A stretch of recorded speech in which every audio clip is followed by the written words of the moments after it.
Welcome back to the Deep Dive, your essential shortcut to being instantly well-informed. Today, we're really getting into it. We've got a stack of sources. Think Stoic masters like Seneca, Epictetus, but also modern giants, Kobe Bryant, Eisenhower. That's right. And they're all circling around this really uncomfortable question. Which is? Why do we consistently fail to live by the truths we say we hold most dear? It's about the philosophy of action. Okay. So this deep dive, our mission really, is to unpack what our sources are calling the fundamental paradox of presence. Paradox of presence. I like that. Yeah, and we're not just looking at abstract virtues, like in a textbook. We're looking at the huge, sometimes painful gap between what you know you value, like your time, your family, your integrity, and how you actually choose to spend your moments, your finite daily moments. The sweat and dust part. Exactly. Yeah. Forging a philosophy that actually works out there in the real world, not just when you're sitting quietly thinking about it. Okay, so to make this really concrete, really immediate, we have to start with, well, a pretty tough modern example. The tragedy around Kobe Bryant. Yeah. It's visceral. And when you look at his career, I mean, the sources remind us, he achieved a kind of success that, honestly, very few people in history ever reached. It's almost unbelievable. It really is. The sheer volume of accomplishment, it's just stunning. 5 NBA championships. Boy. 2 finals MVP awards, 2 Olympic gold medals. I mean, we talk about the Mamba mentality, right? That intense focus, the 4 a.m. workouts. He defines seizing the day. Absolutely. Bending reality through discipline. And that was just basketball. Right, because then there's the whole second act. Which is also incredible. Post-retirement, he wins an Emmy, an Oscar, becomes a New York Times best-selling author. Launches a huge VC fund. Yeah, over $100 million. He mastered completely different arenas of life. It's extraordinary. He wasn't just playing the game. It felt like he was writing the rules sometimes. And yet, here's the part that just stops you in your tracks. The inescapable truth that everyone, I think, feels deep down. If he had the chance. He would have traded all of it. Every single championship ring, every trophy, every dollar, every bit of global fame. Gone. All gone. For just one more ordinary day. One more bedtime story, one more laugh with his daughters. And that hits hard. That's the pivot, isn't it? We have to ask, why is that truth putting time and presence with loved ones above everything else? Why is it so blindingly obvious only afterwards, in retrospect? Why does it take something awful to see the value in just ordinary life? Exactly. And that connects directly to you, the listener, right now. Because if someone asked you right this second, what would you trade your career for? Your savings? Your achievements, if it meant one more regular day with someone you've lost or someone irreplaceable? The answer comes instantly. Everything. You trade everything. We know this. Intellectually, emotionally, it's crystal clear. And this is the core of the paradox. Yeah. Look at how we actually live. We say these people, this time, are sacred. We'd give up years of success for one more drive home with the kids. Yet when you're in that moment, in the car, what's happening? Yeah, what is happening? Maybe you're annoyed about the traffic. Or distracted by your phone buzzing. Or replaying some argument from work. Right. Or thinking about tomorrow's meeting or something someone said yesterday that bugged you. You are mentally checked out, absent from the very moment you claim is worth more than anything. Oof.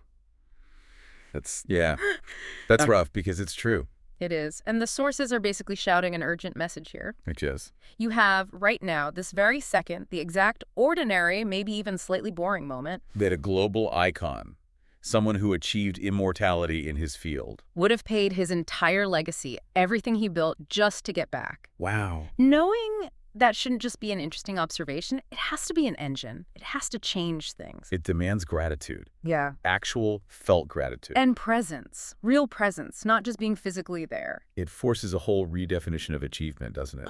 Completely. If you're crushing it out there in the world, building empires, getting awards, but your internal system, your relationship with time, with the present, if that's constantly chasing the future or stuck regretting the past or just distracted, then you're failing, by this definition. You're failing the core philosophical test, which is, do your daily choices actually line up with your deepest stated values? And if they don't? If they don't, you're essentially trading away the very thing you claim you'd give everything for. And what are you getting in return? A few seconds of scrolling. avoiding an awkward silence. Exactly. Something fleeting, something trivial compared to the irreplaceable value of the present moment you just missed. That difference, that gap between internal and external, that leads us right into the next big challenge, doesn't it? Because if we're running away from the present, We're usually running towards something else. recognition, validation, Bingo. and that chase has a cost. Yes. Our sources call this the ego tax. It's this costly impulse we have to claim credit, to be seen, to be acknowledged. The ego tax. I like that phrase too. And for a classic philosophical example of how this need for credit can absolutely wreck even the smartest person, we have to go way back to Odysseus. Ah, the Odyssey. Yeah. Odysseus and the Cyclops, Polyphemus. Right. Yeah. It's a perfect story for this. So Odysseus and his men are trapped in this cave, right? Yeah, the entrance is blocked by this massive boulder only the Cyclops can move. And the Cyclops, well, he eats people. Not a good situation. Seems totally hopeless. Odysseus is clever. Super clever. Peak cunning. He doesn't try brute force, he uses strategy. Gets the monster drunk on strong wine. Then, when Polyphemus passes out, Odysseus and his men take this huge, sharpened olive log, they prepared it, and plunge it right into his single eye, blinding him. brutal, Hmm. but effective. And crucially, he'd given a fake name earlier, right? Exactly. He told the Cyclops his name was Nobody, which was brilliant. So when the blinded Cyclops yells for help from the other Cyclops, They ask, "Who's hurting you?" And he shouts, "Nobody is hurting me! Nobody is killing me!" so they just figure he's sick or cursed and leave him alone. Genius. Pure genius. Then the escape plan. Also brilliant. Clinging to the undersides of the giant sheep as they're led out to pasture in the morning. Right. The blinded Cyclops feels the tops of the sheep, but not underneath. Yeah. So they slip out, get back to their ships, push off. They're free. They did it. Survived the unsurvivable, using intelligence, using teamwork, and using humility by hiding his real identity. Victory was total, complete. They were literally sailing away, home in sight, having escaped certain death. Dude, oh. And then the ego kicks in, that little voice. Uh-oh. The sources describe this fatal moment of hubris. Odysseus just couldn't stand it. He couldn't let this amazing feat go uncredited. He needed Polyphemus to know who beat him. Even though they were getaway clean. Even though his men were begging him, "Don't do it. Let it go." He turns the ship back towards the shore. And he shouts his real name, his father's name, where he's from, everything. Cyclops, if anyone asks how you lost your eye, tell them Odysseus, sacker of cities, son of Laertes, from Ithaca. Tell them he did this to you. Oh, Odysseus, why? He's literally giving his enemy his home address. He demanded the credit. He reached for that third thing. And the consequences were bad. Catastrophic, because what Odysseus, in his moment of ego-fueled stupidity, forgot or didn't care about Right. was that Polyphemus's father was Poseidon, god of the sea. Ah, right. That's not good if you're on a ship. Not good at all. Poseidon hears his son's prayer for vengeance, now knows exactly who to target, and spends the next 10 years making Odysseus's life a living hell. Storms, monsters, delays, all because Odysseus couldn't resist bragging. 10 years lost Yeah. because he needed applause. Wow. He traded safety, homecoming, years of his life for one fleeting moment of, "Look how great I am." Which brings us right to Marcus Aurelius, doesn't it? The Stoic emperor. Exactly. Centuries later, Marcus asks this incredibly simple, penetrating question. If you did a good thing, why do you need anything more? Like being thanked. Or recognized or praised?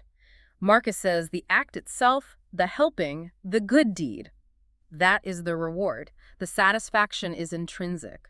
Why are we always reaching for this third thing, the external validation? And the answer seems to be Because, like Odysseus, maybe we weren't fully present for the satisfaction of the act itself. We were already thinking about how this good deed makes us look. so we're detached from the action, seeing it as just currency. Currency to buy future status or recognition, yeah. If you're truly absorbed in the solving the problem, helping the person, creating the thing, the need for applause just kind of melts away. The joy is the process, the action. That makes sense. And this has real-world consequences, practically speaking. Huge consequences. Yeah. The sources argue pretty strongly that often it's actually better not to get the credit, strategically better. Well, think about it. If you pull off something great at work, say, and you quietly let your boss or maybe a colleague take the public credit, what do you avoid? Jealousy. People getting resentful. Exactly. Recognition breeds envy. You avoid that. And secondly, You avoid puffing up your own ego. Right. You keep your own ego in check. Because once the ego gets that hit of praise, it wants more next time. It gets inflated, needy. Staying quiet keeps you grounded. Plus, the right thing isn't always popular, is it? Rarely. Trying to force people to appreciate your virtue or your hard work, it's often pointless. The world can be indifferent or even hostile sometimes. So the focus shouldn't be on getting pats on the back. No. The focus should be on pursuing excellence, doing the right thing, simply because that's who you choose to be. That's your internal standard. Your prohairesis, as the Stoics called it. Whether anyone else notices or not is irrelevant. The reward is living with integrity inside yourself. That's the real prize, not some fleeting external status symbol. Okay, so if we accept this, how do we actually stop ourselves in that moment when that urge to brag, to claim credit, hits? Well, there's a really practical tool for this, a filter for communication, especially when you feel that ego pull. It's the THINK acronym. THINK. Okay, what does that stand for? Before you speak up, especially to boast or claim credit, ask yourself these 5 questions. Is it true? Is it helpful? Is it inspiring? Is it necessary? Is it kind? True, helpful, inspiring, necessary, kind. Okay. Now let's apply that directly to Odysseus shouting his name, or maybe you wanting to send that email subtly highlighting your contribution. Right. Is it true? Well, yeah, Odysseus did blind the Cyclops. That part's true. Okay. Is it helpful? To whom? Certainly not helpful to Odysseus or his crew in that moment. Probably not helpful to the blinded Cyclops either. Inspiring. Maybe to his ego, but not really in a good way. Necessary. Absolutely not. They were sailing away safely. Silence was necessary. And kind. Definitely not kind to taunt a suffering enemy. Or maybe even unkind to colleagues, if your bragging makes them feel small. Exactly. Most impulses to claim credit, especially publicly, fail the necessary, and kind tests pretty spectacularly. Self-congratulation rarely is either. So the filter basically forces you to pause and check your motivation. Is this about the work or about me? Precisely. It's a quick check against raw self-interest. And if it fails, maybe 3 out of 5 of those. Choose silent. Choose the quiet path. There's that great line, "A quiet mind cureth all." And that includes curing this compulsive need to announce every little win. That quiet mind seems key. It's where the real strength is. It is. And it allows us to move from just thinking about these ideas to actually living them, even when it gets messy. Right. Which brings us to the next point. Yeah, that transition from the quiet mind, the theory, to the actual arena of life. This is crucial. It brings up this really important idea, the necessity of lived experience for real wisdom. Okay, so challenging the idea that wisdom only comes from, like, meditating on a mountaintop, the ivory tower idea. Exactly that. There's this romantic notion that true philosophy requires detachment, purity, quiet contemplation away from the muck of the world.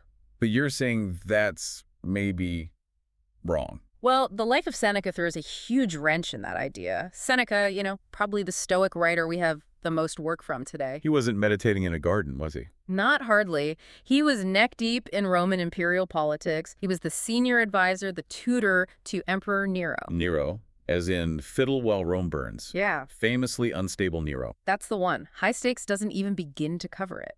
Now, it's easy for us, looking back, to judge Seneca. To say he should have stayed out of it, kept his hands clean, been pure. Right. Avoided the moral compromises. And let's be clear, he did make compromises, big ones. He was involved in the system. Yeah. Power, money, intrigue. Definitely. He became incredibly wealthy. He was complicit in things that were morally questionable, to say the least. He was far from some pure sage. Okay, so how does that support the lived experience idea? It seems like it weakened his philosophy. But here's the counter-argument from our sources. Was the profound philosophical wisdom he produced despite his messy political life, or because of it? You're saying the fire forged the philosophy. That's the argument. His proximity to power, to raw human nature at its most ambitious and dangerous. It didn't just inform his writing, it gave it teeth. It gave it realism. So his essays, like the famous ones on anger or on mercy. On anger, on clemency. These weren't abstract academic papers about how people should behave in theory. They were written from the trenches. He saw real anger, destructive anger, up close in Nero. Daily. He was trying to manage it, channel it, mitigate its damage in the most powerful person in the known world. He wasn't just thinking about clemency. He was advising Nero on actual life and death decisions. Who gets pardoned, who gets executed. He was in the room where it happened, feeling the weight. Exactly. Feeling the burden of leadership, the toll of those moral compromises, the sheer pressure. That experience gives his writing this undeniable, gritty credibility. It's soaked in reality. Something you just can't get from quiet contemplation alone. Right. The conclusion is pretty stark. Philosophy's best, most useful insights often come from the sweat and dust of life, as they say. They get tested against big decisions, real stakes, messy human interactions. It has to be philosophy lived, not just imagined. Precisely. If your philosophy only works when everything's calm and easy, when you're alone and undisturbed, has it really been tested? Does it actually work when you need it most? Which connects to that warning from Thucydides, the Greek historian. Ah, yes. The separation of scholars and warriors. He warned that the society that separates its thinkers from its doers Will have its thinking done by cowards and its fighting done by fools. Wow, that's blunt. But powerful. We need integration. Thought needs to understand the consequences of action, and action needs to be guided by thoughtful principle. The scholar needs to feel the weight of the sword, metaphorically speaking. And the warrior needs to understand why they fight, what principles are at stake. They have to be integrated. We can't afford to keep them separate. And in our own lives, we do this too, right? We separate our work self from our reflective self. All the time. We think of philosophy or personal growth as something for evenings and weekends, not something to bring into that tough meeting or that difficult email or how we allocate resources. It needs to be integrated right into the daily grind. If life is the arena, then that's where the philosophy must be practiced, which leads directly to the role of practice itself. And mistakes. Right, because if you're in the arena, you're going to stumble. Guaranteed. So we have to shift our view of philosophy from getting things right to, well, skill acquisition, like learning an instrument or a sport. Malcolm Gladwell's point fits here. Perfectly. He says, essentially, practice isn't the thing you do once you're good. Practice is the thing that makes you good. It's the process, the reps, the deliberate effort. That's what builds the muscle, the character, the capacity, the wisdom. It's action, repeated intentionally. Which means we absolutely cannot be afraid of making mistakes. We have to embrace them. They're not failures in the ultimate sense. They're data. Essential data points telling you what works and what doesn't in the real world. So it's not about avoiding errors. It's about how quickly and effectively you recover from them. Did you learn? Did you adjust your approach? Did you get back up and try again? Smarter this time. That's the win. That's the philosophical victory, even if the outcome wasn't what you wanted. Exactly. But there's a really important nuance here about making this sustainable. Right? If this path, living this integrated philosophy, feels like a constant, joyless grind, you're probably doing it wrong. The too much drill is kill idea. Precisely.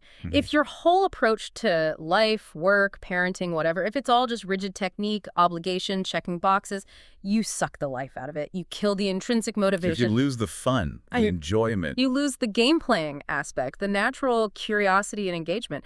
Think about training for a sport. If it's only drills, drills, drills, and never actually playing the game, people burn out. They quit. So there has to be a balance. We need the discipline, but also enjoyment. Yes. If you can't find a way to make meaningful work, the pursuit of virtue itself, feel somewhat enjoyable, or at least engaging and satisfying on its own terms, then maybe you're chasing someone else's goal or forcing something that isn't authentic. that's a strong possibility. Philosophy lived well, the sources suggest, shouldn't feel like a heavy, burdensome obligation all the time. It should feel more like coming home. Coming home. Yeah, like aligning with your most authentic self. Like this is how you were meant to operate.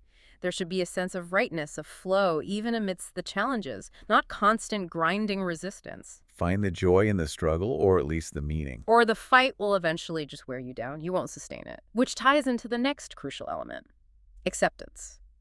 Right. So if the last section was about engaging with the world, taking action, learning from the mess, this section is about the other side of that coin. Philosophical maturity, acceptance. Specifically, aligning our own will, our desires, with what actually happens, with reality. Exactly. This is deep Stoic territory. Epictetus, especially. And his core idea here about binding our wishes, it feels really countercultural today, doesn't it? We're all about setting huge goals and making them happen. Totally countercultural. Epictetus taught that the only way to live a truly free life, free from frustration, anger, disappointment, free from being hindered or forced against your will, is to align your inner choices with the will of fate, or what he called God, or the Logos, the order of the universe. Okay, unpack that a bit. Aligning inner choices. You talked Yeah. about prohairesis, right? Yes, prohairesis. That's our faculty of choice, our reasoned moral judgment. It's the only thing truly up to us, everything else. Health, wealth, reputation, what other people do, the weather. All external, not in our direct control. Belonging to fate. Epictetus says freedom comes when you shape your prohairesis, your internal will, so that it wants exactly what fate delivers. So if fate brings sickness, my will should be, I wish to be sick. Sounds passive. Or masochistic. It sounds passive, but the Stoics saw it as the ultimate act of agency. It's not about liking the sickness, it's about accepting the reality of it without resistance, and then focusing your prohairesis on how you choose to respond to the sickness, with courage, with patience, with rationality. Oh, okay. So you accept the external fact and then choose your internal response. Precisely. If fate takes something away, your will isn't, I wish I still had it, which causes suffering. Your will becomes, I accept that this is gone. Now how do I proceed virtuously from here? The psychological power of that, if you could actually do it, seems immense. It eliminates anxiety.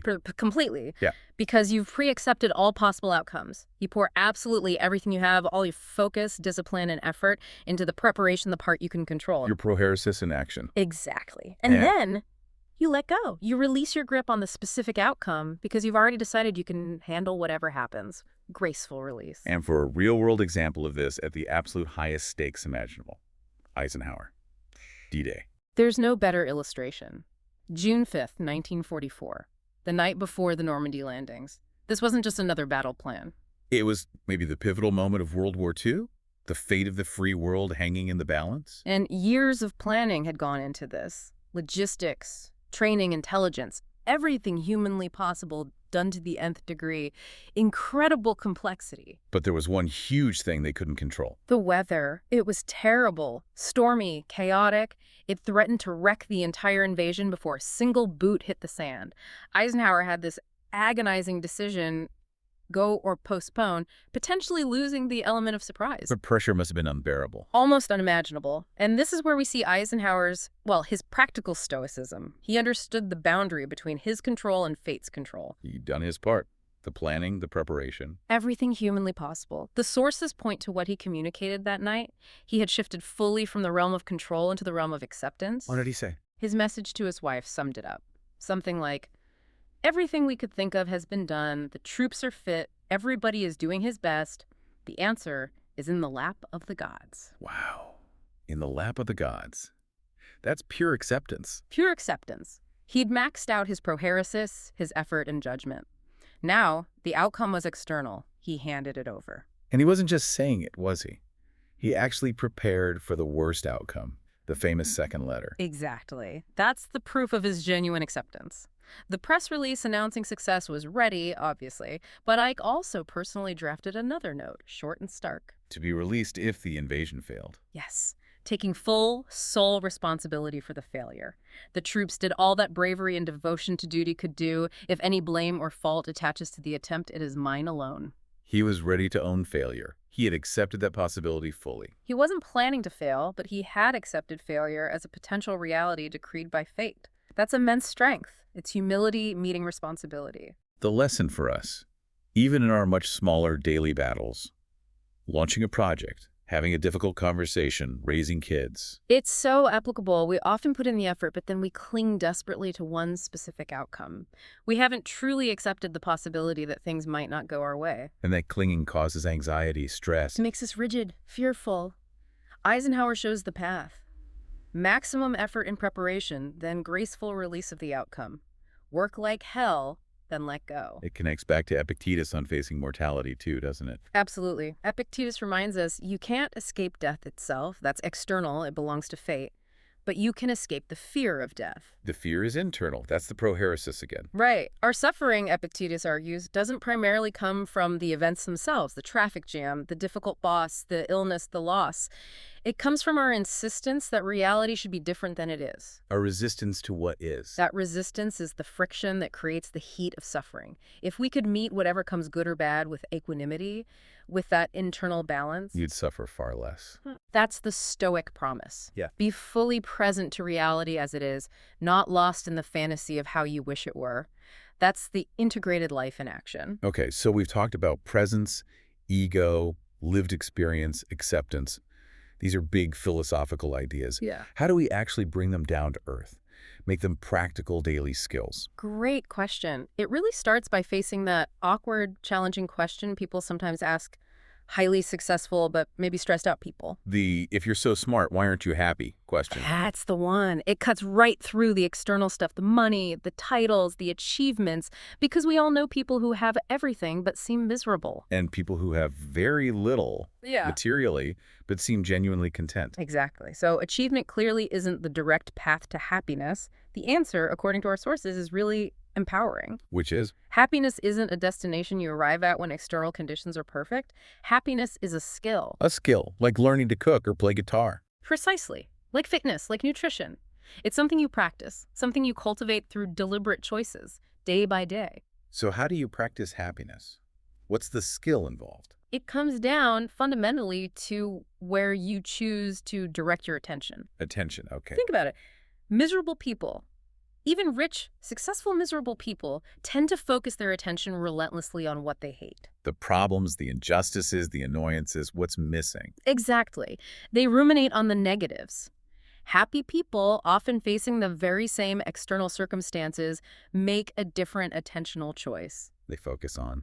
what they love or what they appreciate. The small wins, the good interactions, the things they do have, the opportunities, maybe just the satisfaction of effort itself. Same reality, different focus, different internal experience. Radically different. It's not about waiting for life to be perfect. It's about choosing where to put your mental spotlight in this present moment.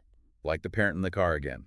Focus on the traffic jam you hate or the time with the kids you love. Perfect example. Same external reality. The choice of internal focus creates the experience. Happiness is an attentional skill. Okay, that's huge. And that internal choice, that focus, it seems directly related to prioritizing habits over goals. You mentioned this earlier. Yes, this distinction is maybe one of the most practical takeaways from all of this. We usually get it backwards. How so? We sacrifice the present for the future. We sacrifice present moments, present choices, like being attentive to our child in service of some future goal, like getting a promotion or recognition. Let's define those clearly. Goals are. Goals are about the future, the outcome, the finish line, the promotion, the sales target, losing 20 pounds, finishing the book. They often depend on external factors we don't fully control. And they feed the ego. They tend to. Goals are often about achieving a certain status, getting that external validation, that temporary hit of, I did it. Okay. And habits are. Habits are about the present, right now. They are the small, repeatable actions, the systems, the choices that are entirely within your control in this moment. Like choosing to listen fully in this conversation. Exactly. Or choosing to read one page of something useful. Or choosing to tackle the hard task first. Or choosing to take a deep breath instead of reacting angrily. And these build?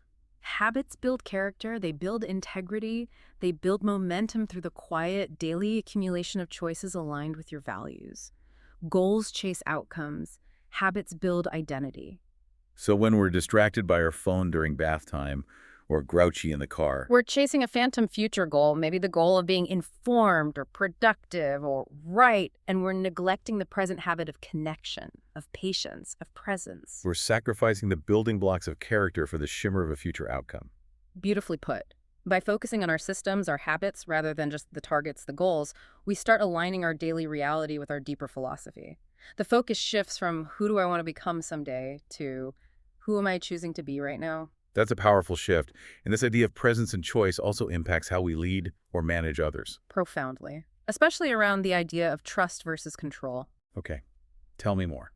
Well, think about management styles. When we lead by trying to control everything, telling people exactly what to do, how to do it, monitoring every step, what kind of response do we usually get? People do the bare minimum. Just follow instructions. Workers, not thinkers. Exactly. You get Right. workers, you get compliance. People check the boxes to avoid getting in trouble. Control breeds minimum viable effort. But the alternatives. The alternative is leading with trust, providing the context, the why, the resources, the support, then trusting people to figure out the how, trusting their capacity, their judgment, their commitment. And when we do that, We get leaders. People take ownership. They feel invested, they innovate, they bring their own energy and ideas, they often exceed expectations because they feel trusted and empowered. trust creates space for excellence. Control just aims for compliance. Perfectly said. And this isn't just for CEOs, it applies everywhere. Parenting, do you dictate every move or trust your child to learn and grow? Mentoring, team projects. Your own strength, your own leadership becomes more powerful when you step back a bit, show faith. Yes. When you are present for them, supporting them, showing faith in their ability rather than hovering over them, micromanaging, you stop managing tasks and start enabling potential. Okay, these are great principles.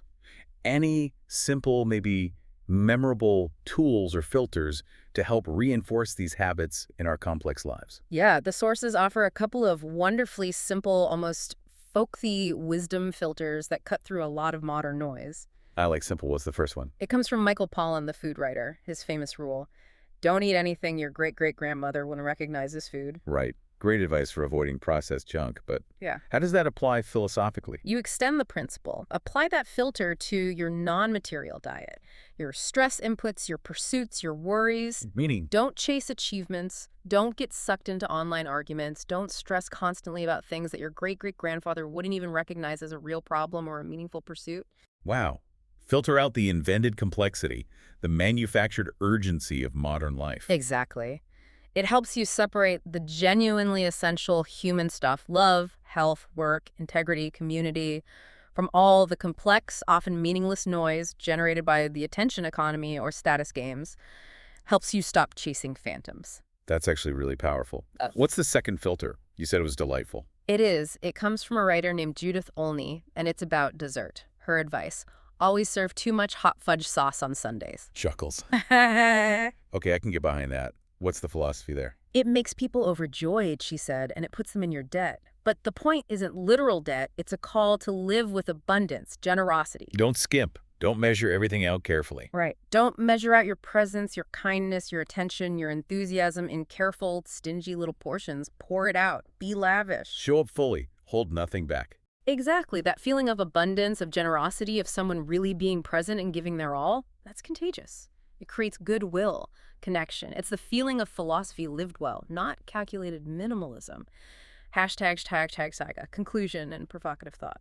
Okay, so pulling all these threads together, Yeah. from the Stoics to Kobe, from Odysseus' ego to Eisenhower's acceptance, this idea of an integrated life, it really demands a series of conscious daily choices, doesn't it? It really does. It's not a one-time fix. It's a practice.